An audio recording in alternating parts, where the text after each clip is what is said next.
কেন্দ্রীয় সংগঠনের যে পার্লামেন্টারি বোর্ড সেখানে এই প্রাথমিক বাছাইয়ের মধ্যে নারায়ণগঞ্জের 5টি আসনের ব্যাপারেও প্রাইমারি তাদেরকে জানানো হয়েছে তারা কাজ করার জন্য।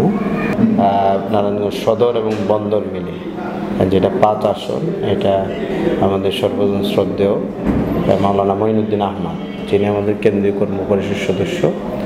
আর নারায়ণগঞ্জ 4 আসন, যেটা ফতুল্লা এবং সিদ্ধিরগঞ্জ মিলে, এটাতে আমার নাম ঘোষণা করা হয়েছে।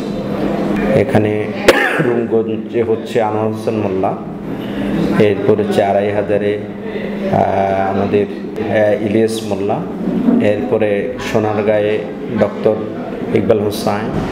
আমাদের একটা নির্বাচনী বোর্ড আছে, যেটাকে আমরা পার্লামেন্টারিয়ান বোর্ড বলি, যেটা আমাদের এক্সিকিউটিভ কমিটি বলা হয়, কেন্দ্রীয় কর্ম পরিষদ কমিটি।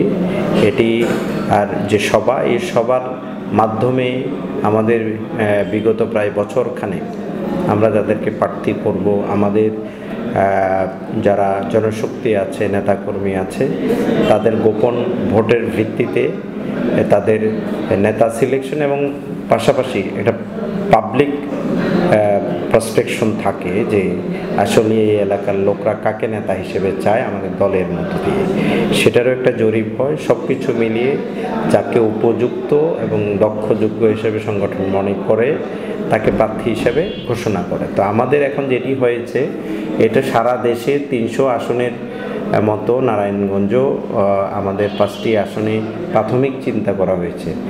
রাজনীতিতে নাকি শেষ কথা বলতে কিছু নাই। আমাদের যাদের কথা বলা হয়েছে তারা যদি দক্ষতার সাথে, সততার সাথে, মানুষের আস্থা বিশ্বাস অর্জন করে যদি তাদের অধিকারকে নিশ্চিত করার মতো সেই উপযুক্ত বলে বিবেচিত হয় সংগঠন, তাহলে তাদের মধ্য দিয়ে ফাইনালি নির্বাচন করবে। নতুবা আবার এটা রিভিউ করারও সুযোগ থাকবে। আবার এখানে নানা ধরনের ইকুয়েশনও আছে, যে আসলে জোট, মহাজোট, পক্ষে বিপক্ষে অনেক কিছু থাকে। এখানে আমাদের কাছে দলের চাইতেও দেশের স্বার্থটা বড়। দেশের স্বার্থের প্রয়োজনে যে কোনো ধরনের অ্যালায়েন্স, যে কোনো ধরনের সিদ্ধান্ত আসতে পারে, সেটি মাথায় রেখেই আমাদের প্রার্থীদেরকে কাজ করার জন্য বলা হয়েছে। আসলে এই জনসমাবেশের প্রথম একটা উদ্দেশ্য হচ্ছে যে আজকে সারা দেশে একটি দাবি উঠেছে, আসলে আমরা বৈষম্যমুক্ত একটি বাংলাদেশ চাই। সেই বৈষম্যমুক্ত বাংলাদেশ করতে হলে আসলে ন্যায় ইনসাফ ভিত্তিক একটি রাষ্ট্র প্রতিষ্ঠার বিকল্প নেই। মানুষের যে চিন্তা, দৃষ্টিভঙ্গি, এগুলো মানুষের মধ্যে নানা ভেদাভেদ তৈরি করে এবং সামাজিক বিশৃঙ্খলা, রাষ্ট্রীয় বিশৃঙ্খলা তৈরি করে। যে কারণে আমরা দেখেছি বিগত 53 বছর বাংলাদেশের মানুষ প্রকৃতপক্ষে সেই শান্তি, সেই নিরাপত্তা পায়নি। জেল, জুলুম, নির্যাতন যে সরকারেই আসে তার গদিকে পাকাপোক্ত করার জন্য তারা সেটি করেছে। জামাত ইসলামী আসলে এ জমিনে আল্লাহর আইন চায়, সৎ লোকের শাসন চায়।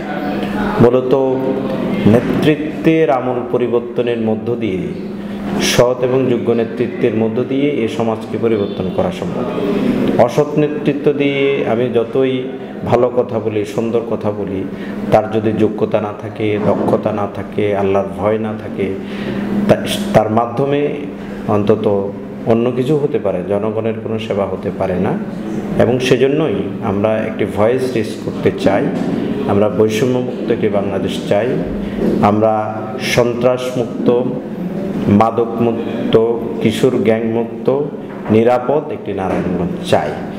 এবং এই ভয়েসের সাথে পুরো নারায়ণগঞ্জবাসী আশা করি ঐক্যবদ্ধ হবে এবং এই জনসভার মধ্য দিয়ে একটা বার্তা সন্ত্রাসীদের কাছে, দখলদারদের কাছে, নৈরাজ্যকারীদের কাছে এটা যাবে এবং এটা তাদের জন্য একটা চাপে ডাকাত হিসেবে কাজ করবে এবং তারা বুঝতে পারবে আগামী দিনে যারা এসব কাজ করবে তাদের অবস্থান এই দেশে, এই সমাজে হবে না। এবং এই নৈরাজ্যগুলোর বিরুদ্ধে জামাত ইসলামী সবচাইতে শক্তিশালী ভূমিকা রাখবে। আমাদের এই অঞ্চলের সকল মানুষকে নিয়ে আমরা একসাথে এটা হচ্ছে মূল মেসেজ।